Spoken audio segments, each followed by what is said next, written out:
अगर आप ओवरवेट हैं और वज़न कम करना चाहते हैं तो ये 9 आदात अपना लीजिए ताकि फूड क्रेविंग्स, ये जो बार बार भूख लग जाती है, ये लोग बड़ी कॉमन कंप्लेंट करते हैं भुख ते कंट्रोल नहीं हैगा। ये 9 असूल याद रखें किस तरह आपने क्रेविंग्स को किल करना है। It's tough but you can do it. पहली बात यह है कि हर घंटे में 1 गिलास पानी पीना है। If you can not do it, alarm लगा लें। मैंने जब जब रैपिड वेट रिडक्शन पर काम किया अपनी, मैंने ये काम किया है और मैंने लोगों को भी ये काम करते देखा है। तो हर घंटे में 1 गिलास पानी, अलार्म के साथ। दूसरा, बड़ा क्लियर बात यह है कि अपने डिनर में और लंच में सलाद ऐड करें विदाउट नमक। आपने सलाद प्री लंच और प्री डिनर लाजमी खाना है। अब ये सलाद आपकी बेगमात बनाएंगी। सलाद में किसी किस्म के ऊपर से मायोनीज या इस तरह की चीज़ नहीं डली होनी चाहिए। सिंपल सलाद हो, और वो सिंपल सलाद आपकी बेगमात बड़ा अच्छा बना लेंगी, ख़वातीन बड़ा अच्छा बना लेंगी। उन्हें पता है कैसा सैलड आपने बनाना है, जिसमें चिकन के चंक्स हों, जिसमें अच्छा सा कैबेज हो, बहुत अच्छी अच्छी चीज़ें डाल के सैलड बन सकता है। सब्जियों से भरा हुआ सलाद होना चाहिए। तीसरा, खाने को फीका मत बनाएं। खाना हमेशा कम ऑयल में बनाएं। ऑलिव ऑयल का इस्तेमाल करें, एयर फ्रायर का इस्तेमाल करें, ग्रिल्ड का इस्तेमाल करें, लेकिन खाना टेस्टलेस नहीं होना चाहिए। कुछ लोग जो डाइटिंग पे आते हैं वो बिल्कुल उबले हुए खाने खाने शुरू कर देते हैं। उससे बड़ी जल्दी उनकी जो क्रेविंग्स होती हैं वो इनटू 1000 मल्टीप्लाई होकर वापस आ जाती हैं। वो फिर पिज़्ज़े और फास्ट फूड को पढ़ना शुरू हो जाते हैं।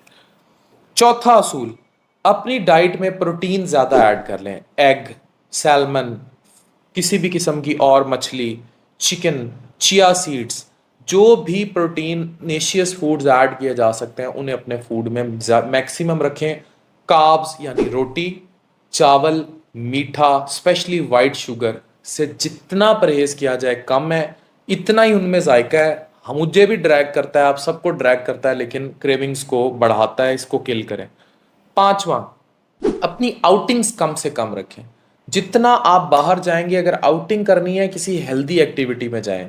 एडवेंचर पार्क में चले गए, थीम पार्क में चले गए, कहीं वॉक पे चले गए, कहीं किसी पार्क में चले गए। आपकी आउटिंग रेस्टोरेंट्स में नहीं होनी चाहिए। पाकिस्तान में एक ही एंटरटेनमेंट है, दैट इज फूड। और इस एंटरटेनमेंट को किल करने के लिए मैं हमेशा कहता हूँ स्पोर्ट्स कॉम्प्लेक्सेस बनाएं, जिम्नेजियम्स बनाएं, हेल्थ क्लब्स बनाएं, तो इससे भी क्रेविंग्स कंट्रोल होंगी। और छठा, आपने बिल्कुल भी जो है पैकेट वाले जो खाने आते हैं खोल खोल के, ये घर में ना रखें। जैसे तले हुए नगेट्स हैं, तले हुए क्रंचीज हैं, या कोई भी इस तरह की चीज़, ये भी आपको ख़राब करते हैं, आपका दिल करता है। और उसके बाद, छठी के बाद सातवीं बड़ी क्लियर चीज़ है, टाइम पर सोएं। अगर आप वक्त पर सोएंगे तो आप बार बार रात को फ्रिज खोलकर उसमें उंगलियां नहीं मारेंगे और नहीं खाएंगे। आठवीं चीज, आपने ना कहने की आदत डाल लेनी है। आप किसी भी दुकान पे जाते हैं, कहीं भी जाते हैं, उसे कहें भाई no. No means no. No to चाय, no no to cold drink, इस तरह की चीज नहीं खानी। और सबसे आखिरी और अहम चीज, नौवीं चीज, do adapt a healthy lifestyle. Regular exercise, जितने मर्जी आप मसरूफ हों, 1 घंटा कम अज कम अपने लिए ज़रूर निकालें। वो भी आपकी क्रेविंग्स को किल करेगा। और उस दौरान आप लेमन वाटर का इस्तेमाल कर सकते हैं। और एप्पल्स, सिडर वाइनगर और इन चीज़ों को अवॉइड करें, उससे एसिडिटी ज़्यादा होती है as compare to lemon water. और हेल्दी लाइफस्टाइल की तरफ। तो इस वीडियो को ज़्यादा से ज़्यादा शेयर कीजिए। ये 9 असूल जो मैंने आपको बताए हैं, ये वज़न कम करने में आपकी मदद करेंगे। डॉक्टर अफान कैसर, मैदे जिगर का स्पेशलिस्ट हूँ, साइनिंग ऑफ।